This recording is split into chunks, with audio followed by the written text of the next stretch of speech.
न्यायमूर्ती रानडे यांनी सुरू केलेल्या या व्याख्यानमालेने पुण्याला एक वेगळीच ओळख प्राप्त करून दिलेली आहे. वसंत व्याख्यानमालेतील व्याख्यानं यशस्वी होण्यासाठी जसा श्रोत्यांचा सहभाग महत्त्वाचा असतो, तसाच तो टिळक महाराष्ट्र विद्यापीठातील जर्नलिझम आणि मास कम्युनिकेशन या विभागाचा सहभागही नेहमीच महत्त्वाचा असतो. मी सुरुवातीलाच त्यांचे आभार मानते. आपली सर्व व्याख्यानं चित्रित करून यूट्यूबवर प्रक्षेपित करेपर्यंत सर्व तांत्रिक सहाय्य हा विभाग करत असतो. गेली 17-18 वर्ष हा विभाग माध्यमातील पदवी आणि पदव्युत्तर शिक्षणात पुण्यात अग्रेसर आहे. TV, रेडिओ, वृत्तपत्र या विषयांबरोबरच ॲडव्हर्टायझिंग आणि पब्लिक रिलेशन्स या विषयातील विशेष अभ्यासक्रम इथे शिकवले जातात. सुसज्ज स्टुडिओ कंट्रोल रूम या पायाभूत सुविधा या विभागात आहेत.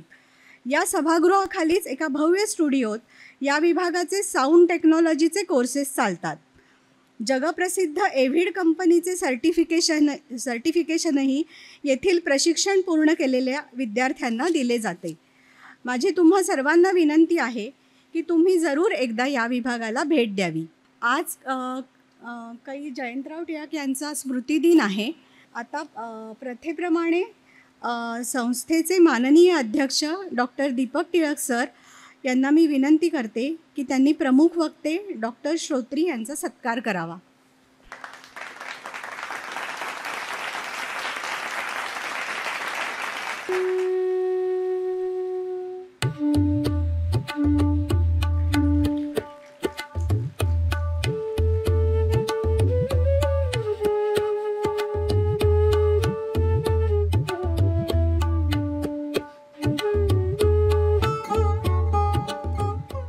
आपले प्रमुख वक्ते डॉक्टर संदीप श्रोत्री यांचा थोडक्यात परिचय करून देते.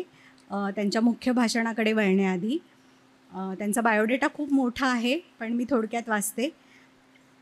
आजच्या तारखेला म्हणजे 23 एप्रिलला 1992मध्ये सातारा शहराच्या मध्यवर्ती भागात त्यांनी दत्तकाशी हॉस्पिटल हे मल्टीस्पेशालिटी सेंटर सुरू केलं. 2000मध्ये साताऱ्यातच डायजेस्टिव्ह एंडोस्कोपी सेंटर सुरू केलं. ते अनेक वैद्यकीय संस्थांशी निगडीत आहेत. त्यापैकी काही म्हणजे सातारा सर्जिकल सोसायटीचे ते संस्थापक सचिव आहेत.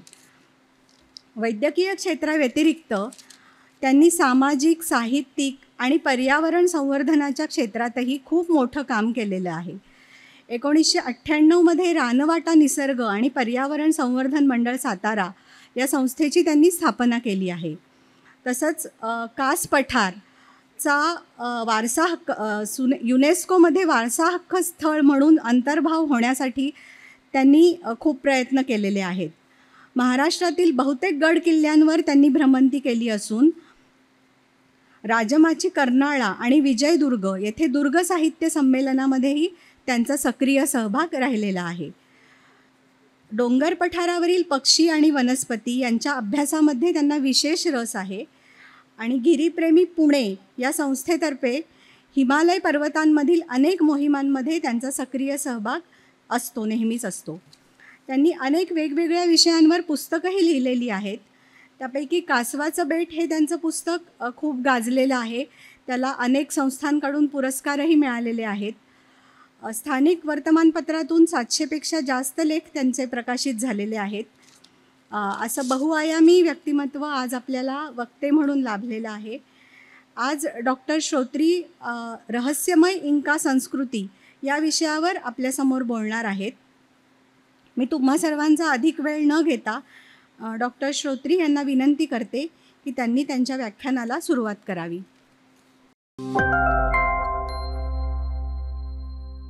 Capture your future with a passion for photography at TMV School of Photography, Pune. Are you ready to turn your passion for photography into a rewarding career? Our university offers a wide range of degree and diploma programs designed to nurture your creativity and sharpen your skills. Immerse yourself in a dynamic learning environment where you'll learn from industry professionals, gain hands-on experience, and push the boundaries of visual storytelling.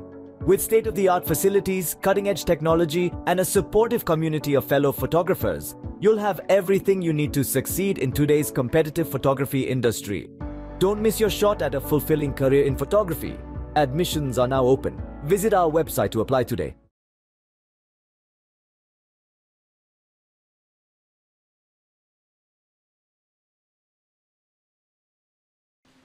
नमस्कार. आदरणीय श्री दीपकराव टिळक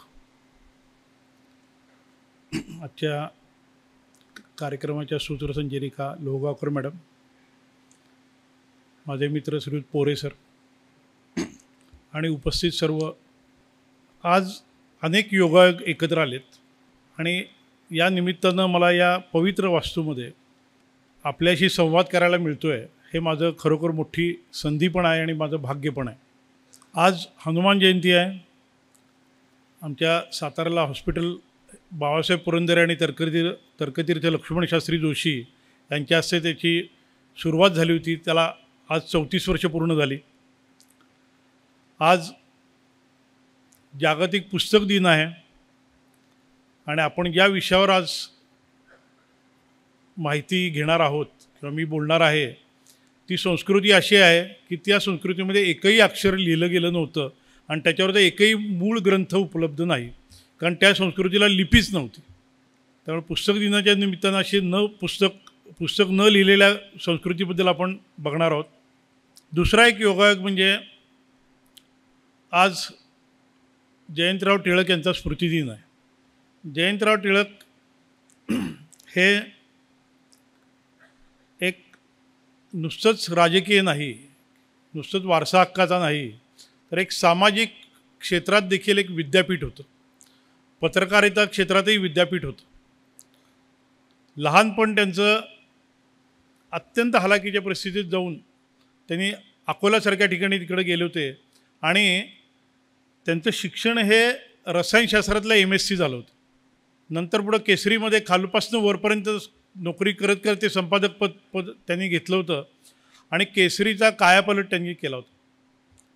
दैनिक केसरीचं रूपांतर दैनिकात त्यांच्या काळात झालं होतं आणि तेवढ्यावरच ते स्वस्थ न बसता केसरीचं बातम्या नुसतं देणारं किंवा वर्तमानपत्र म्हणून रूप न राहता त्यांनी साहित्य क्षेत्रातली अनेक सदर सुरू करणं हे त्यांच्याकडनं होतं. आणि या विद्यापीठाच्या अंतर्गत म्हणजे जयंतरावांच्या मार्गदर्शनाखाली जवळजवळ 65पेक्षा जास्त संपादकां तयार झालेले आहेत. त्यामध्ये अरुण साधू आहेत, चंद्रकांत घोरपडे आहेत, कितीतरी लोकाशी आहेत. तर अशा व्यक्तीच्या स्मृतिदिनी त्या निमित्तानं मला आज व्याख्यान इथं द्यायला मिळतं आहे, हे मला वाटतं खरोखर मोठं भाग्य आहे. हे जे व्यासपीठ आहे ते खरोखर 150 वर्षाची परंपरा असलेलं व्यासपीठ आहे आणि 150 वर्षांची परंपरेमध्ये एका वसंत व्याख्यानमाला म्हणजे महिनाभर, यावर्षी ठीक आहे असं आपण म्हणू की जागतिक तापमानवाढीचा परिणाम या वसंत व्याख्यानमालेला पण म्हणजे या वसंताला पण पडला आहे आणि ती एकदम 10 दिवसाची झाली आहे. फाल्गुन महिना वाढतोय आणि वसंत कमी होतोय, हे जागतिक तापमानवाढीचं एक फळ आपल्याला बघायला मिळते असंही म्हणू आपण. परंतु या एका मोठ्या महान परंपरा असलेल्या व्याख्यानमालेमध्ये एक पुष्प गुंफायला मला मिळालं, हे खरोखर मला थोडंसं भावनिक करणारे घटना आहे. ज्या वेळेला मला श्रीयुत पोरे सरांचा फोन आला, त्यांचा नंबरही माझ्याकडे काही सेव्ह नव्हता, माझी त्यांची ओळखही नव्हती, की तुम्ही व्याख्यान द्यायला येणार आहे का. मी म्हटलं कुठं, नेमकं काय कार्यक्रम आहे. तर ते म्हटले पुण्यामध्ये आहे, वसंत व्याख्यानमालेत आहे. मी म्हणजे चिमटा काढून बघायचं फक्त बाकी होतं मला.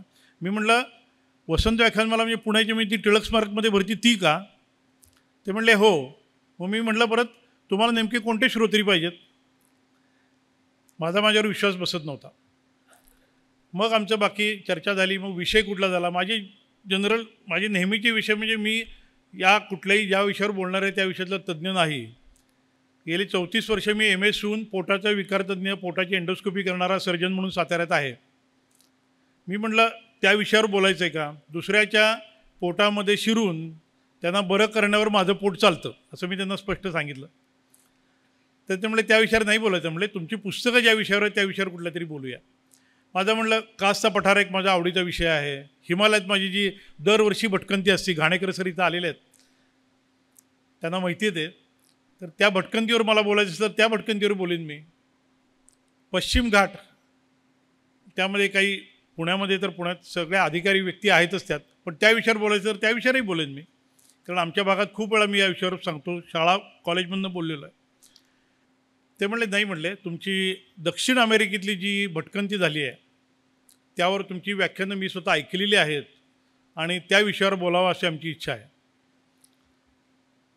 मग आम्ही हा इंका संस्कृती, कारण तिथं माझी राजहंस प्रकाशनातर्फे 4 पुस्तकं त्या माझ्या भटकंतीवर आलेली आहेत. ॲमेझॉनचं जंगल माझ्या आवडीचं आहे, त्यामुळे जंगलावर माझं ते पुस्तक आलं. कासवाचं बेट हे गॅलापगॉसच्या बेटावरचं म्हणजे डार्विनची उत्क्रांतीवाद वगैरे या संदर्भातलं पुस्तक आलेलं आहे. आणि इंका संस्कृती आणि प्राचीन पेरू या विषयावरची माझी 2 पुस्तकं आली, रहस्यमय पेरू आणि इंकाची देवदरी. मग आम्ही असं चर्चेअंती असं ठरवलं की इंकाची देवदरी या विषयावर मला आपल्याशी संवाद साधता येईल. कारण हा विषय फार कोणी तिथं गेलेलंच नाही आहे आणि फार कोणी अभ्यासही केला असंही मला वाटत नाही. म्हणजे नक्की असतील लोक, पण मला माहीत नाही. तर या विषयावर बोलू असं आमचा एकंदर विषय झाला आणि आज मला या निमित्तानं आपल्याशी संवाद साधायला मिळतो आहे. तुम्हाला मला वाटतं त्या काही थोडीफार आयडिया येत असेल त्याच्यावरनं. म्हणजे मग मी स्लाईड शो किंवा हे सुरू करतो. तर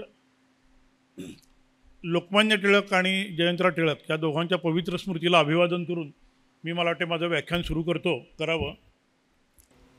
आपण आज जाणार आहोत दक्षिण अमेरिकेमध्ये. दक्षिण अमेरिका ही आपल्याला साधारण अंदाज असेल की अर्थातच उत्तर अमेरिकेच्या खाली आहे, मध्ये पनामा कॅनॉल आहे आणि ती संस्कृती पूर्णपणे आपल्याला अनभिज्ञ आहे. ही जी इंका संस्कृती आहे त्याच्यामध्ये आपल्याला बघायला मिळतं ते फक्त दगड मिळतं, बाकी काही बघायला मिळत नाही. बाकी जे आपण सगळे जे ऐकतोय, मी जे सांगणार आहे त्याचा अर्थ, ते सगळे अंदाज पंचे तोडलेले तारे आहेत असं आपण म्हणू फार तर. कारण डॉक्युमेंटेशन काही नाही, लिपीच नाही त्या संस्कृतीला, त्यामुळे डॉक्युमेंटेशन नाही. पण तरी देखील ही रहस्यमय आहे आणि गूढ आहे. तर व्हेन द स्टोन स्पीक्स असं त्याचा विषयाचा हे आहे. ही जी इंका संस्कृती आहे ती पूर्णपणे समजून घेताना मी या स्लाईड शोमध्ये नेमकी कुठं होती, कुठल्या काळामध्ये होती, त्याच्या अलीकडं आणि पलीकडच्या नंतरच्या आणि अगोदरच्या संस्कृत्या ज्या आहेत आणि काही बदल त्यामध्ये कसे घडले हे सगळं झाल्यानंतर, सांगून झाल्यानंतर, मी जे बघितलं ते फोटो आपल्याला दाखवल्यानंतर मग आपण त्याच्या गूढमय रहस्य जी काय आहेत त्याकडे येऊ आपण. आणि त्यांच्या कॉन्टेम्पररी म्हणा किंवा त्याच्या अगोदरच्या ज्या माया, ॲस्टेक आणि इंका या 3 संस्कृत्या हातात हात घालून रहस्यमय होत्या आणि त्याबद्दल आपल्या सर्वसामान्य लोकांना सुद्धा खूप कुतूहल असतं. ही जी दक्षिण अमेरिका आहे ना, त्याची संस्कृतीची जर का रेषा घेतली, संस्कृतीचा कालखंड घेतला तर तो इसवी सनापूर्वी 10-12 हजार वर्ष सहज मागं जातो. ज्या वेळेला पहिली संस्कृती जन्माला आली असं म्हणूया आपण की डॉक्युमेंटेड संस्कृती सुमेर संस्कृती आली, त्याच्या पाठोपाठ भारतातली इंका आहे, जपानमधल्या काही संस्कृती आहे, चीनमधली हान संस्कृती आहे, अशा ज्या संस्कृत्या सगळ्या आल्या त्याच्यानंतर खूप खूप वर्षांनी पेरूमध्ये इंका संस्कृती आली. त्याच्या अगोदर पेरूमध्ये काही संस्कृत्या होत्या, त्या काळात ज्या जगातल्या संस्कृत्या होत्या ना, त्या संस्कृत्याजवळ 40 ते 45 संस्कृत्यांचा तौलनिक जर का अभ्यास केला तर त्यामध्ये मूठभर संस्कृती अशा आहेत की ज्यांचा एकमेकाशी संबंध काही नव्हत्या. त्या स्वतःहून जन्माला आल्या आणि स्वतःहून त्या नष्ट झाल्या. त्यामध्ये इंका संस्कृती आहे आणि सिंधू संस्कृती पण त्यामध्येच आहे की ज्यांच्यावर कोणी आक्रमण केलं नव्हतं, भौगोलिक कारणानं का विना पण त्या नष्ट झाल्या होत्या.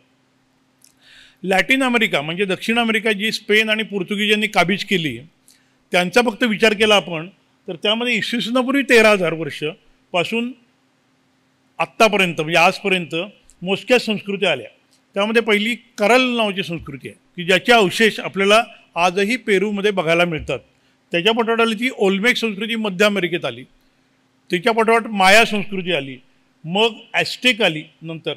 त्या दरम्यान पेरूमध्ये मात्र नास्का नावाची संस्कृती आहे. नास्काच्या रेषा मी नंतर दाखवणार आहे. तर त्या रेषा ह्या सगळ्याचा परिणाम थोडा थोडा का होईना पण पेरू देश आणि इंका संस्कृतीवर पडलेला आहे. आणि मग साधारण 1532 साली इंका संस्कृतीचा पाडाव झाला, ती नष्ट व्हायला लागली आणि 1818 साली ज्या वेळेला पेशवाई खालसा झाली आपल्याकडं आणि भारत एकसंधपणे इंग्रजांच्या अधिपत्याखाली आला, त्या वर्षी पेरू देश स्वतंत्र झाला होता, बोलिव्हिया स्वतंत्र झाला होता. पण तो स्वतंत्र झाला होता तो राजकीय कारणानं झाला होता, तो धार्मिक कारणानं झाला नव्हता. धार्मिक त्यांची धर्मांतरं 100% धर्मांतरं स्पॅनिशांनी करून घेतली होती. त्यामुळे आजही तिथं स्पॅनिशच जास्त मेजॉरिटी आहे. तर हा सगळा इतिहास आपण थोडक्यात बघूया. करळचं हे असे जे अवशेष आहेत करळ संस्कृतीचे, इसवीसनापूर्वी 3000 वर्ष हे अवशेष आहेत. इंकाच्या अगोदरचे हे सगळे चावीन नावाची संस्कृती आहे. पेरू देशाची राजधानी लिमा आहे, त्या लिमा शहरामध्ये हे अशी पिरॅमिड सापडतात. असं म्हणतात की पेरू देशाला इतिहास कुठं संपतो आणि दंतकथा कधी सुरू होती कळत नाही, की कुठेही उकरलं तरी काहीतरी ममी तरी सापडते आहे, नाहीतर काहीतरी मातीचं भांडं किंवा असं काहीतरी जुनं की ज्याचा इतिहास 1000 वर्ष जुना आहे असं सापडू शकतो. आता आपण इंकाकडे येऊया. इंका संस्कृतीची जे साम्राज्य आहे ना, ते आपल्याला कल्पना नाही. बिन घोड्याची, बिन चाकाची, बिन नाण्यांची, बिन लिपीची ही संस्कृती भारताच्या दुप्पट आकाराची होती. त्याचं जे साम्राज्य होतं ते त्याच्या राजधानीचे शहर कुस्को म्हणून आहे. कुस्को शहरापासून 3000 किलोमीटर वर आणि 3000 किलोमीटर खाली पसरलेलं होतं. आणि एकच देश नाही आहे सध्याचा देशमध्ये. जर का सध्याचा भूगोल विचारात घेतला तर व्हेनेझुएलाच्या खाली ते सुरू होतं. व्हेनेझुएलाच्या खाली कोलंबिया आहे, कोलंबियाच्या खाली इक्वेडोर आहे, त्याच्या खाली पेरू देश लागतो, त्याच्या खाली बोलिव्हिया आहे, अर्जेंटिना आहे, चिली आहे. या सगळ्या देशामध्ये ती संस्कृती, ते साम्राज्य पसरलेलं होतं. आजही सगळीकडे त्याचे अवशेष सापडतात. पेरू देशाचा किंवा दक्षिण अमेरिकेचा भूगोल जर का तुम्ही विचारात घेतला तर आपल्याला 6500 किलोमीटरचा उभा अँडीज पर्वत दिसतो. हिमालयाची लांबी ही 2400 किलोमीटर आहे. हिमालयाच्या बरोबर जवळजवळ 3 पट उंचीचा लांबीचा हा अँडीज पर्वत आहे. या अँडीज पर्वतानं पेरूच नव्हे तर अनेक देशांचे भौगोलिकदृष्ट्या 3 भाग केलेत. डावीकडचा भाग आहे पश्चिमेचा, तो समुद्राचा भाग आहे, प्रशांत महासागर. तिथं वाळवंट आहे बऱ्यापैकी. मधला जो भाग आहे त्या भागामध्ये 6500 मीटरपेक्षा जास्त उंचीची अनेक शिखरं आहेत. हिमालयासारखा जो डोंगराळ भाग आहे. उजवीकडचा जो भाग आहे किंवा आपण असं म्हणू पूर्वेकडचा जो भाग आहे त्या भागामध्ये ॲमेझॉनचं अथांग जंगल आहे. त्यामध्ये ॲमेझॉन नदी आहे, खाली दुसऱ्या काही नद्या आहेत, पण ते जंगल आहे. या जिओग्राफीमध्ये, या भौगोलिक नष्टामध्ये अत्यंत दुर्गम असा जो भाग आहे ना, तो सगळा इंकांच्याकडे होता. हे असं पेरूची कोस्टल लाईन तुम्हाला दाखवते. प्रशांत महासागर आहे, तो नावात जरी प्रशांत असला तरी तो अत्यंत खवळलेला सागर असतो. वाळवंट आहे, अटाकामासारखी, पंपासारखी प्रचंड मोठी वाळवंट आहे, त्याच्यामध्ये नास्काच्या रेषा आहेत. इंका साम्राज्य हे आत्ता जे चित्रात तुम्हाला दिसतंय त्याचं उभं पसरलेलं होतं. म्हणजे साधारण 150 ते 300 किलोमीटर रुंद पण 6000 किलोमीटर लांब असं ते साम्राज्य होतं. आणि समुद्रसपाटीपासून 6500 मीटर उंचीपर्यंत ते त्याची जिओग्राफी होती. म्हणजे तिथं जर का आपण नैसर्गिक अधिवास बघितले तर जगातले जवळजवळ सर्व 99% अधिवास तिथं आपल्याला ॲमेझॉनच्या जंगलापासून ते वाळवंटापर्यंत सगळे सापडतात. त्यामुळेच ते मधून नावाचं नॅशनल पार्क आम्ही सिलेक्ट केलं होतं आणि तिथं जगातली सर्वात जास्त जैवविविधता आपल्याला दिसते म्हणून आम्ही तिथं जाऊन आठवडाभर राहिलो होतो. पण तो आजचा विषय नाही आहे.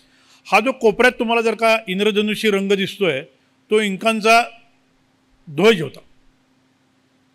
इंका हे निसर्गातल्या अनेक गोष्टींना देव मानणारे होते. ती फक्त सूर्य कुलातली किंवा सूर्य मानणारी संस्कृती होती असं नाही. इंद्रधनुष्य जे आकाशात पडतं दिसतं आपल्याला ते त्यांच्या दृष्टीने देव होतं आणि त्याची मंदिरं आम्ही तिथं बघितलेली आहेत. इंका संस्कृतीचा हा ध्वज नंतर LGBTQ आत्ता अलीकडे घेतला आहे. त्यावर त्या लोकांनी पण खूप मोठं ऑब्जेक्शन त्याच्यावर घेतलेलं आहे. कुस्को नावाचं जे त्यांच्या राजधानीचं ठिकाण आहे ते राजधानीचा अर्थच त्याचा इंकाच्या भाषा होती त्यांना. त्या भाषेचं नाव आहे क्वेचुआ. तुम्ही क्वेचुआ ब्रँड आता बघताय, तुम्ही डी मार्टमध्ये जावा, क्वेचुआ ब्रँडचे अनेक माउंटेनिअरिंगचे साधन तुम्हाला मिळतील. प्युमा हे सगळे त्यांचे देव आहेत. तर क्वेचुआ ही जी भाषा आहे त्या भाषेमध्ये इंका म्हणजे सूर्यापासून आलेलं, इना हा संस्कृतमध्ये सुद्धा सूर्यच म्हणलं जातो. तर इंका हा शब्द, तसा कुस्को हा शब्द म्हणजे बेंबी आहे. बेंबी, अम्बिलिकस. त्या चित्र जर का तुम्हाला नीट बघितलं तर एका बाजूला एक राजा उभा असा सूळ त्याच्या हातात आहे, सोन्याचं सूळ. ते इंकांना लोखंड माहीत नव्हतं, सोनं आणि चांदीवर ते भागवायचे बिचारे. तर सोन्याचा जो सूळ आहे तो सूळ जिथं जमिनीमध्ये आरपार जाईल ती तुझी राजधानीचं ठिकाण राहील असं त्याला सूर्यदेवानं सांगितलं होतं. सूर्यदेवाचा दूत जो होता त्याचं नाव आहे विराकोचा. आणि विराकोचा म्हणजे आपल्याकडे जर का पॅरलल बघितलं, समांतर हिंदू संस्कृती बघितली तर विरोचन नावाचा आपल्याकडं प्रल्हादाचा मुलगा होता, हिरण्यकश्यपूचं नातू. ते नंतर पुढे शेवटी सांगणार आहे मी. परंतु जो सूळ होता सोन्याचा तो जिथं गेला त्याचं नाव कुस्को ठेवलं. आणि ते बेंबी त्यांची, आणि त्या बेंबीतनं सगळं विश्व इंका संस्कृती निर्माण झाली. इंकांचा ड्रॉबॅक हा होता की इंकांची एक घमेंड होती त्यांच्याकडं की आम्ही सोडून कोण दुसरं पृथ्वीवर राज्य करूच शकणार नाही, की ज्याच्यामुळे त्यांचा घात झाला. तर हे जे त्यांचं साम्राज्य होतं ते जन्माला आलं या कुस्कोतनं. आपल्याकडेही आपण असं म्हणतो की शेषशाही भगवान तिथं आहेत, त्यांच्या बेंबीतनं एक कमळ उमललेलं आहे, त्या कमळामध्ये त्या कमळाच्यावर प्रजापिता किंवा ब्रह्मदेव आहेत आणि ते सगळी सृष्टी निर्माण करत आहेत. ते सृष्टी निर्माण करताना इंद्र आणि विरोचन हे दोघंही एकत्र ऐकत होते. ते विरोचन पाताळ लोकात गेला आणि त्यानं अमेरिकेच्या दक्षिण भागाचा कब्जा घेतला असं एक हायपोथेसिस सांगतं. सत्यासत्यता वगैरे त्याचा काय संबंध आहे, मी पटतंय मला पटतंय याचा काही प्रश्न नाही, पण जे आहे ते मी आपलं तुमच्यासमोर ठेवतो आहे. तर हे जे कुस्को म्हणजे बेंबी हे त्यांचं राजधानीचं ठिकाण होतं. आणि कुस्को हे ठिकाण आजपासून 1000 वर्षापूर्वी स्थापन झालेलं, 1000 वर्ष सतत गजबजलेलं, 1 लाखापेक्षा जास्त वस्ती असलेलं आणि अत्यंत उंचीवरचं असं एकमेव राजधानीचं ठिकाण जगातलं आहे. कुस्कोर हे ज्यावेळेला तिथं लाखभर लोकं राहत होती त्यावेळी लंडनमध्ये 10,000 लोकं राहत होती. आपल्या दिल्लीमध्ये किंवा नंतर हस्तिनापुर पाटणा जे आहे त्यामध्ये 5,000, 10,000, 15,000 अशी लोकं होती. तर कुस्को हे त्यावेळचं इंकांचं राजधानीचं ठिकाण आहे. आजही इंकांचं राजधानीचं ठिकाण तेच आहे. सगळी राजधानीची ठिकाणं डोंगरावर होती, ती कुठेतरी नदीकाठी आली, नदीकाठची नंतर समुद्राकाठी मेट्रो सिटी झाली. जसं मुंबई आलं, कलकत्ता आलं, पण मूळ गाव दिल्ली, त्यावेळी राजधानी आपली दिल्ली किंवा हस्तिनापूर पाटणा वगैरे इकडे होती. तसंच जगात बऱ्याच ठिकाणी घडलेलं आहे. त्यावेळच्या राज्यकर्त्यांच्या सोयीसाठी म्हणून ते घडलेलं होतं. तर हे असं कुस्को गाव.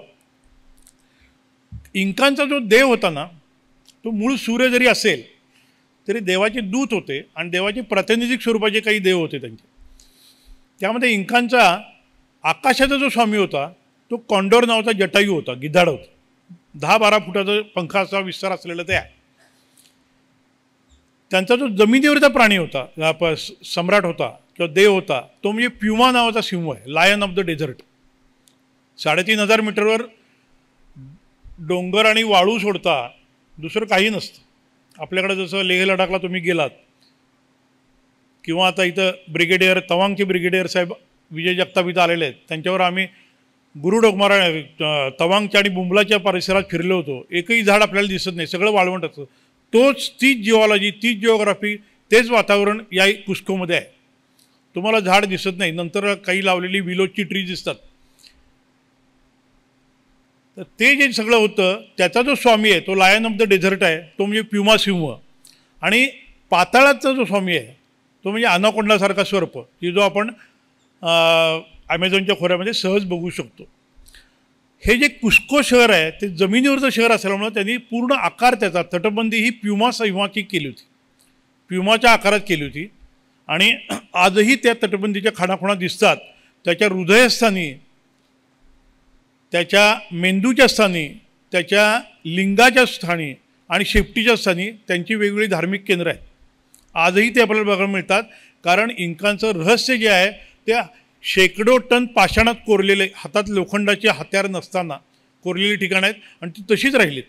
स्पॅनिशांनी त्यांच्यावर कब्जा घेतल्यावर त्या मंदिरांच्यावर त्यांनी सोनं काढून घेतलं आणि स्वतःच्या इमारती विटांच्या केल्या. पण हा भागच अति उंचीवरचा असल्यामुळे सतत तिथं भूकंप होतात. त्या भूकंपात ते सगळं पडून गेलं आणि पुन्हा एकदा ते दगडाची साम्राज्य बाहेर आलं. तर ते दगडाचे साम्राज्य आपल्याला आजही बघायला मिळतं. पहिलं जे मंदिर आपण बघतो तिथं गेल्यावर ते कोरी कांचा म्हणून आहे. कोरी म्हणजे सोनं, कांचा म्हणजे मंदिर.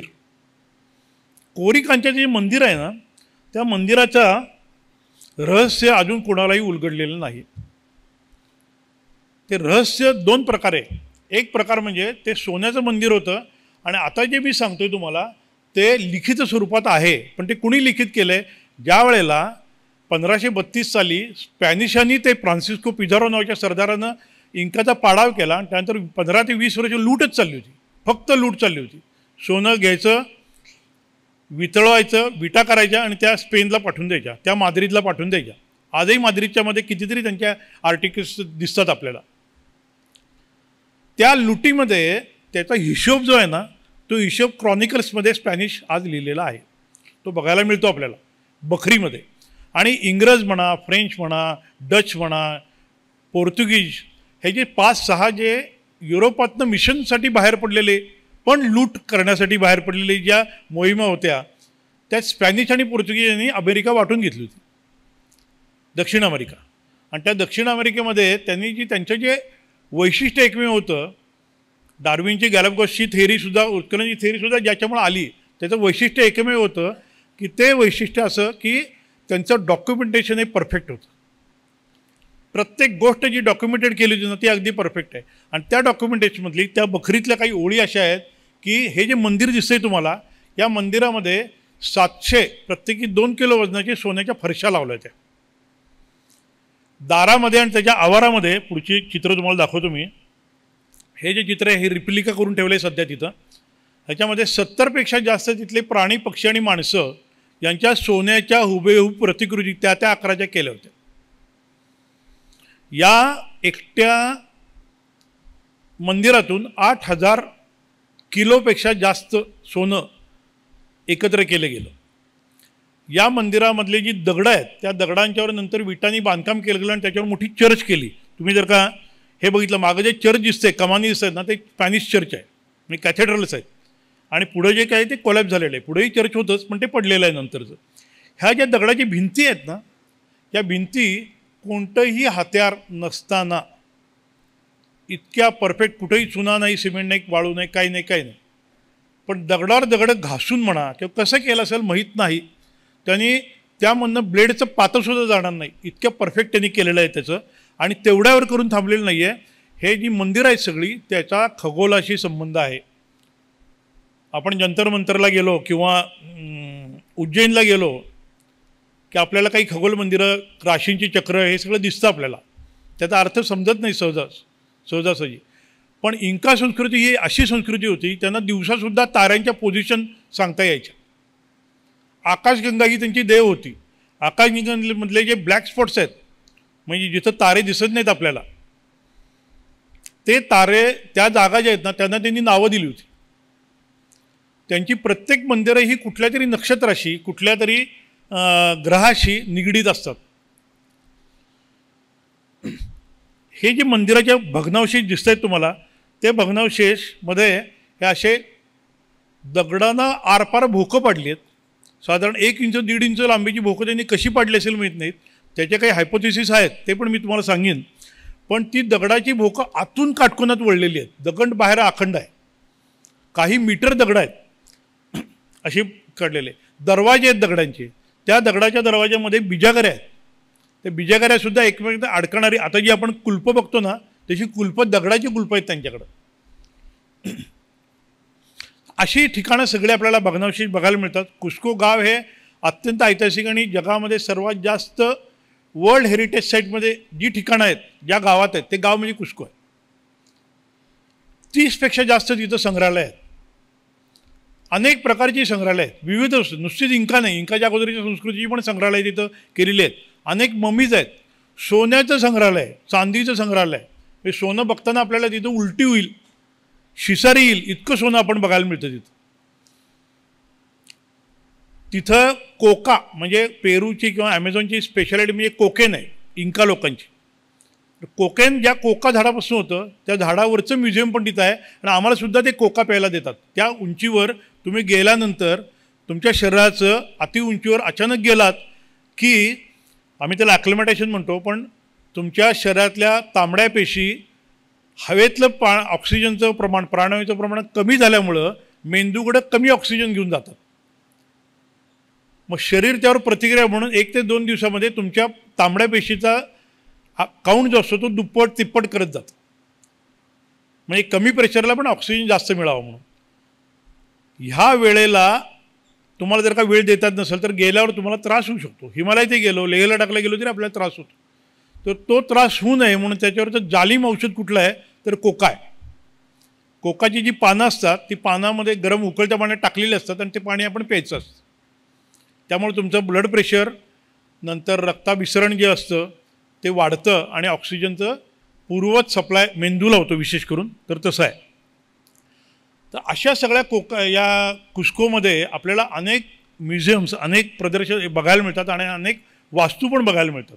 ह्या ज्या वास्तू आहेत ना त्यांचं इंकाचं एक वैशिष्ट्य असं होतं की त्यांची शेती, पाणी पुरवठा म्हणजे जलसंधारण, त्यांची खगोलशास्त्राबद्दल आत्ता मी बोललोच आहे, बांधकामशास्त्र, स्थापत्य म्हणजे हे सगळं अनोखं होतं.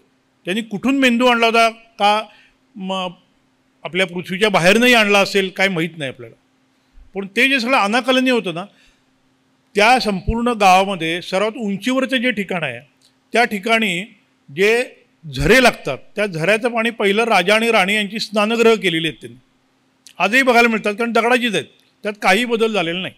आजही ठराविक प्रेशरनं शॉवरसारखं पाणी तिथं पडत असतं. त्याच्या खाली प्रधान आणि बाकी सगळ्यांचे, त्याच्या खाली बाकी सगळे. त्यांचे जे रस्ते आहेत 40,000 किलोमीटरचे रस्ते आहेत त्यांचे. अमेरिकेचा अलास्कापासून चिलीपर्यंत जाणारा जो 30,000 किलोमीटरचा ग्रँड ट्रंक रोड आहे आज, तो हायवे देखील इंकाच्या 6,000 किलोमीटरच्या रस्त्यावरून आजही जातो, इंका काळीन केलेल्या रस्त्यावरून. त्यांचे जे रस्ते आहेत, त्यांचे जे पूल आहेत, रोपवेने केलेले पूल आहेत, ह्या सगळ्याचं वैशिष्ट्य आपण हळूहळू बघणार आहोत.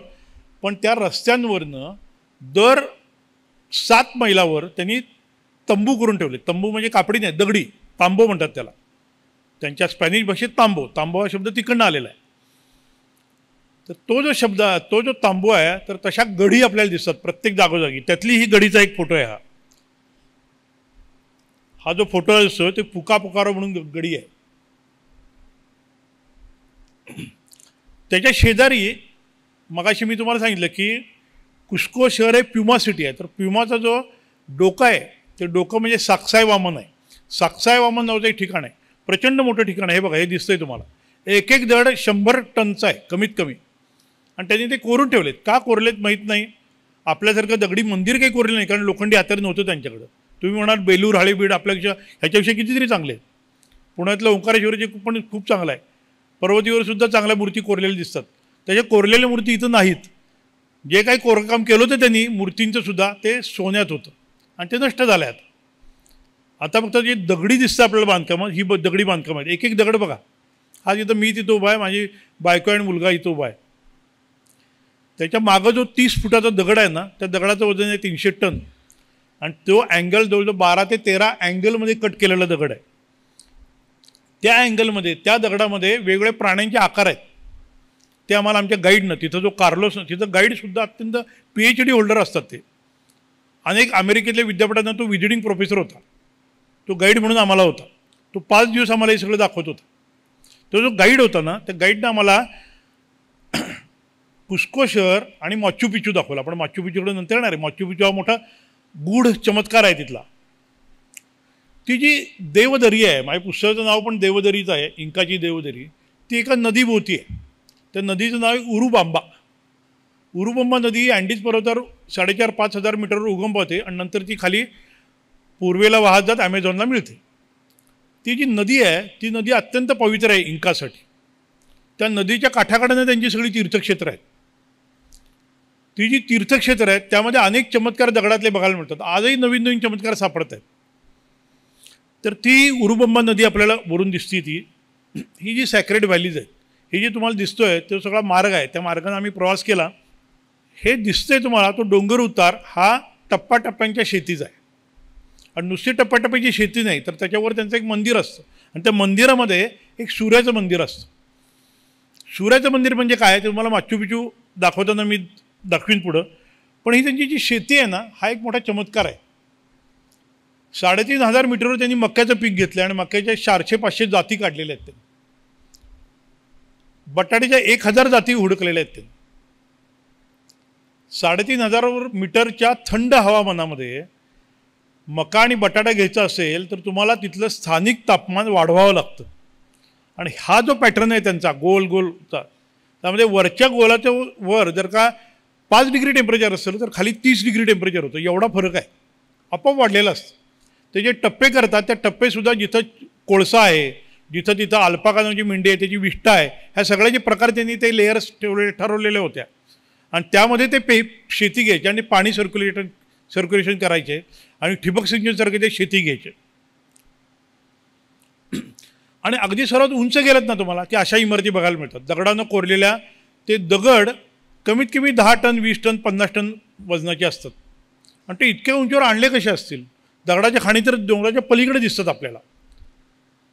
ते दगड आणण्याची त्यांची एक पद्धत होती. ते दगडामध्ये त्यांनी प्रकार केले होते. कोणी हट्टी दगड असायचे, कोणी रागीट दगड असायचे. रागीट दगड म्हणजे त्या दगडाला हलवायला लागलं की त्याच्या हाताखाली तो माणूस मारायचाच. असे दगड त्या मार्गावर इतस्ता पडलेले पण दिसतात आपल्याला. चौकोनी कापलेले आहेत, काही अँगलमध्ये कापलेले आहेत, असे दिसतात. हे जे दिसते तुम्हाला ते सर्वोच्च मंदिर आहे तिथलं. वाका नावाचं मंदिर आहे. वाका, त्या मंदिराचं नाव वाका म्हणतात. ते मंदिर म्हणजे हे वाका कोणाचं आहे असं म्हणतात. तर वाका जे मंदिर आहे ना, हा दगड 70 फूट लांब आहे. फक्त 6 उभे दगड आहेत. 70 फूट लांब म्हणजे 6 उभे दगड आहेत. ते जवळजवळ 1,500 फूट उंचीवर खालच्या उरुबंबा नदी ओलांडून त्यांनी वर नेलेले आहेत. 2 दगड मध्ये भूकंपासारखे होत असतात, त्यामुळे 2 दगडामध्ये पाचर मारल्यासारखा 6 इंचाचा दगड उभा, 30 फूट उंचीचा, 6 इंच रुंदीचा असा दगड त्यांनी 6 दगड ठेवलेले आहेत. तुम्ही जर का नीट ते आता स्क्रीन तुम्हाला नीट बघता येणार नाही, पण ते ठेवलेले आहेत. आम्ही मुद्दाम सगळा आमचा ग्रुप तिथं उभा आहे आणि त्या ग्रुपच्या मागं ते पूर्ण आहे. आणि ह्याच्यावर सोन्यानं मढवलेले त्यांचे वेगवेगळे देव असायचे. हा फक्त पॅटर्न बघा तुम्ही. ही त्यांची देवदरीची व्हॅली दिसते आपल्याला. त्या मंदिरावर उभं राहून खाली हा फोटो काढलेला आहे. समोर पूर्व दिशा आहे.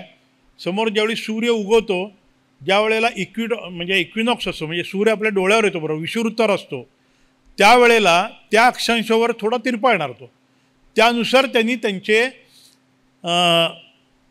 शॅडोलेस मंदिरं, शॅडोलेस इफेक्ट करणारे जी मंदिरं आहेत ना, त्याचे अँगल ठरवलेलं असतं.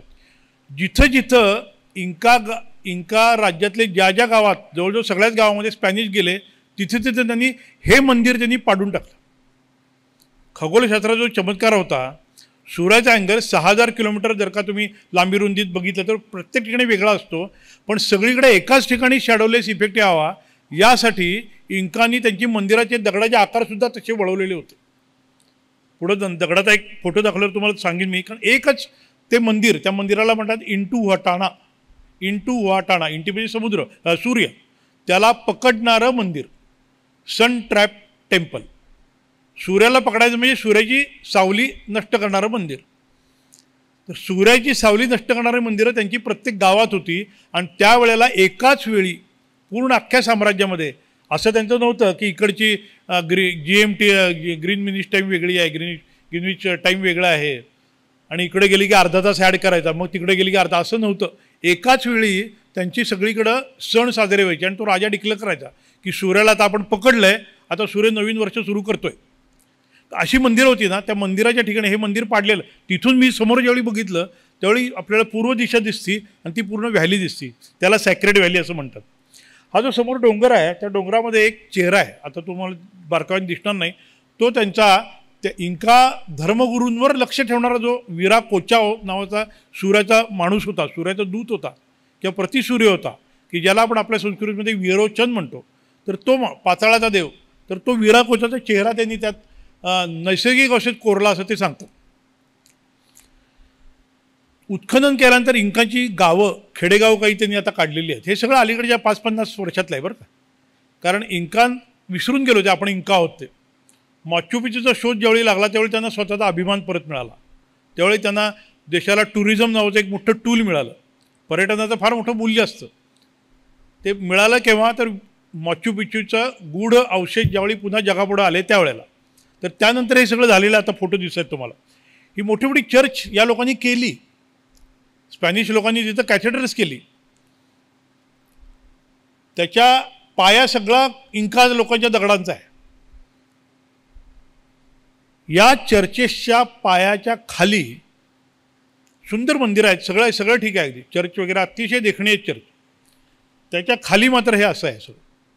जी नाण्याची दुसरी बाजू असते की नाही, लाखो इंका लोकांना त्यांनी मारून काढलं. 80% इंका लोक ही देवी म्हणजे स्पॅनिश लोक आली त्यांच्याबरोबर नुसते ते एकटे आले नाहीत, त्यांच्यावर त्यांनी घोडे आणले, गाढवं आणली, पण त्याच्या जोडीला त्यांनी स्मॉलपॉक्स म्हणजे देवी, कांजिण्या, चिकन पॉक्स आणि फ्ल्यूचे व्हायरस पण आणले. आणि त्याच्यामध्ये या लोकांना प्रतिकारशक्ती माहीतच नव्हती ना, शत्रूचा प्रतिकार कसा करायचा तो मग इंका स्पॅनिश लोक असो नाही तर जंतू असोत, त्याचा प्रतिकार कसा करायचा हे शरीराला त्यांच्या माहीत नव्हतं. 80% त्यांचा राजासुद्धा त्यात मेला. इंका लोकांचा राजा हा या देवीच्या आधारात मेलेला आहे. आणि तो मेल्यानंतर, तो पूर्ण मेल्यानंतर जी उरलेली इंका होती त्यांना ह्यांनी धर्मांतर करून घ्यायचा प्रयत्न केला. आपल्याकडे ब्रिटिश होते, ब्रिटिशांनी ते करायचं सुरू केलं होतं, पण ब्रिटिश लोकांच्या थोडीफार का होईना पण मला वाटते लूट आणि धर्मांतर ह्याच्यामध्ये त्यांनी सहिष्णुता जरा जास्त ठेवली असावी असं आपण म्हणू फार तर, किंवा हिंदू धर्म टप होता असं म्हणू. पण आपल्याकडे कमी धर्मांतरं झाली, आपल्याकडे कमी लूट झाली, तिथं त्यांची धर्मांतरं 100% झाली, 99% म्हणू आपण. इंका ब्रीडची माणसं आता शिल्लक नाहीत. प्युअर इंका ब्रीडची माणसं मोजकी शिल्लक आहे. 1-2-4 खेडेगाव होती त्यात प्युअर इंका ब्रीड आहे. नाहीतर इंका तरुणांनी, इंका मुलींनी स्पॅनिश लोकांशी लग्न केली आणि त्यानंतर त्यांच्या 1532 साली म्हणजे आजपासून 500 वर्षपूर्वी इंका लोकांचा पाडा झाला होता. 500 वर्षामध्ये वर्षाला 100 वर्षात जर का 5 पिढ्या म्हणलं, 4 पिढ्या म्हणलं तरी 25 पिढ्या त्यांच्या सगळ्या क्रॉस ब्रीडिंगच्या झाल्यात. आज प्युअर इंका ब्रीड अगदी मोजकीच औषधाला शिल्लक आहेत. पण आता पुन्हा ती एक स्वतःला म्हणायला लागलीत आम्ही इंका आहोत. पण हे सगळे जे सांगाडे दिसत आहेत ना तुम्हाला, लाखामध्ये सांगाडे आहेत आणि ते सगळे त्याच्या पाताळामध्ये आहेत.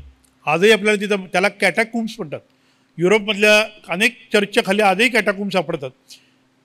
कारण आपल्या कल्पनेपेक्षा जास्त धर्मांतरासाठी हिंसा झालेल्या आहेत भारताच्या बाहेर. अशा विहिरी आहेत. सेंट्रल ड्रेनेज लिमाचं ज्यावेळी सुरू झालं त्यावेळी या विहिरीतनं विहिरी सापडल्या आणि त्यामध्ये सांगाडे सापडलेले आहेत. हे फोटो घ्यायला परवानगी नाही आहेत, हे त्यांच्या वेबसाईटवरचे मी असेच काढलेले फोटो आहेत. पण मी बघितले स्वतः, आम्ही स्वतः डोळ्याला आपल्याला दिसतं ते सगळं. हे सगळं झालं केव्हा? 1532 सालानंतर. झालं का हे नंतर मी शेवटी याच्यात सांगतो. पण इंका संस्कृती लोप झाला 1532 सालापासून पुढं. सोनं लुटून झालं पुढच्या 40-50 वर्षामध्ये. अख्खा दक्षिण अमेरिका स्पॅनिश आणि पोर्तुगीजांनी वाटून घेतलं. स्पॅनिश क्रॉस ब्रीडिंग होत होत संपूर्ण ख्रिश्चन समाज झाला. चर्चेस सगळीकडे झाली, कॅथेड्रल सगळीकडे झाले. त्याला 300 वर्ष झाली. आपल्याकडं त्यावेळी 1500 सालाच्या दरम्यान हम्पी विजयनगरचं साम्राज्य नुकतंच आस्ताच गेलं होतं. रामदेवराय वगैरे सगळे चालले होते. मुघल त्यावेळी आलेले होते. मुघलांनी निम्मा भारत केला होता. आपल्याकडे इसवीसनापूर्वी नास्का संस्कृती ज्यावेळी तिकडं होती, नास्का संस्कृती, त्यावेळेला आपल्याकडे सिकंदराचं पहिलं आक्रमण झालं. सिकंदराचं आक्रमण चंद्रगुप्त मौर्यानं परतून लावलं होतं. त्याच्या पाठोपाठ आले ते हुण आले. हुणांचं आक्रमण होतं ते विक्रमादित्यानं परतून लावलं होतं. त्याच्या पाठोपाठ आले इंका काळवीत त्यावेळी ज्यावेळी झाली होती त्यावेळेला आपल्याकडं आले ते शक आले. शकांचं आक्रमण शालिवाहनांनी परतून लावलं होतं. त्यांच्या पाठोपाठ आले ते मोगल आले. मोगल ज्यावेळी आपल्याकडे आले, बाबर ज्यावेळी आला त्यावेळी ह्यांचं साम्राज्य तिथं होतं. आपल्यापेक्षा कितीतरी पटीनं सोन्या चांदीत लोळणारी माणसं होती ती. पण त्यांच्याकडे लोखंडाचा शोध नव्हता, चाकाचा शोध नव्हता, भाषा नव्हती. भाषा असली तरी लिपी नव्हती, पुस्तक नव्हतं, ग्रंथ नव्हता, घोडा नव्हता, शेतीसाठी गाय नव्हती, बैल नव्हता. हातानं शेती करायचे ते. तरी पण एवढं साम्राज्य त्यांनी वाढवलं होतं. आणि त्यांचा एक अशी दृष्टी होती की आमचं कोणी वाकडं करू शकणार नाही.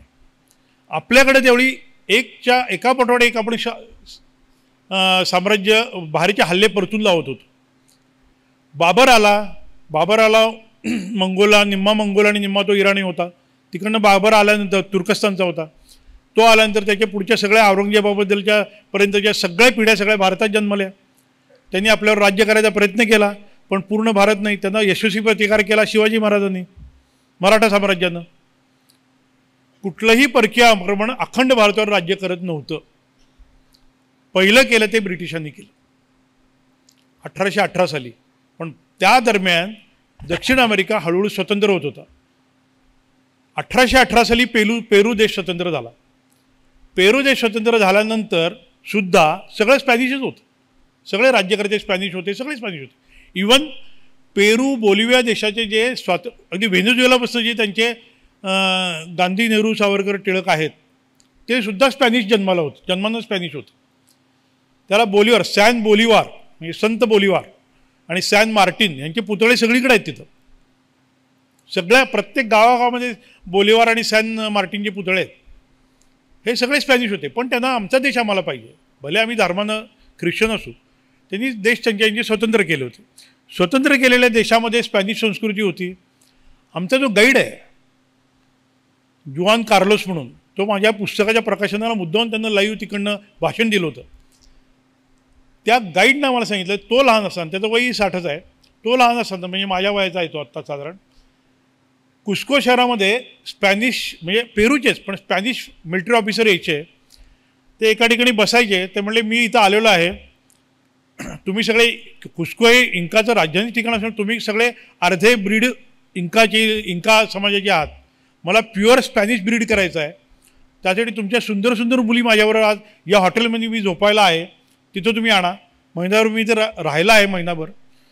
हे आमच्या गाईडनं आम्हाला सांगितलं बरं का.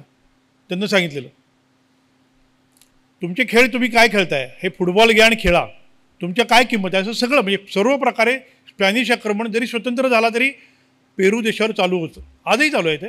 परंतु ते थोपवलं गेलं कधी ते थोपवलं गेलं या माणसानं. सन होता 1911. पहिल्यांदा हिरॅम बिंघम नावाच्या एका आर्किओलॉजिस्टनं, तो येल युनिव्हर्सिटीतनं आला होता अमेरिकेतनं संशोधन करायला. त्याला जुन्या जुन्या गोष्टी सगळ्या आर्किओलॉजिस्ट होतो, संशोधन करायचं होतं. आणि त्याला एक पक्क माहीत होतं की इंकाची राजधानी अजूनही सापडलेली नाही. इंकाची राजधानी आपण हुकून काढायची. तो त्या उरुबंबाच्या काठाकाठानं जात असताना, घनदाट जंगल, अमेझॉनच्या जंगलाची सुरुवातच त्या हाईटला आहे, जाताना एका धनगरानं सांगितलं की तू इथं काय करतोयस, तू इथून सरळ वर 3000 फूट उंच जा चढून. तो म्हणला तू बरोबर ये. तो म्हणला मला तू काहीतरी पैसे दे. 1 रुपया दिला त्यांना. 1 रुपया. 1 सोल म्हणजे पेरूची करन्सी आहे. 1 सोलमध्ये त्यानं वर येऊन त्यांना दाखवलं. आणि अशी आता तिथं रेल्वेनं आम्ही गेलो होतो खाली आणि मग वर आपण एका त्यांच्या बस जातो. आजही त्या गावाच्या बेसला कुठलीही गाडी रस्ता नाही. रेल्वे टाकली ब्रिटिशांनी, रेल्वे तसंच स्पॅनिशांनी रेल्वे कोका आणि सोन्याच्या वाहतुकीला पहिल्यांदा आणल्या होत्या. पण त्याच्या डोक्यावर माचू पिच्चू नावाचं गाव असेल हे त्यांना माहीत नव्हतं. तर हा जो ट्रेल आहे, ह्या ट्रेलला आम्ही वर आलो आणि तिथं जे ऑफिस आहे ते ऑफिस ज्यावेळी बघितलं, त्या ऑफिसमध्ये आम्ही आमच्या पासपोर्टवर मुद्दाम शिक्के मारून घेतले. आणि तसंच ते हिरॅम बिंघमनंही केलं होतं. त्यावेळी पासपोर्ट ऑफिस नव्हतं, पण त्यानं तिथं आला तो उंचीवरून त्यांना काय बघितलं होतं बघा तुम्ही. आता हे तुम्ही नुसतं बघितलं तरी कळेल की काय वेगळं होतं ते.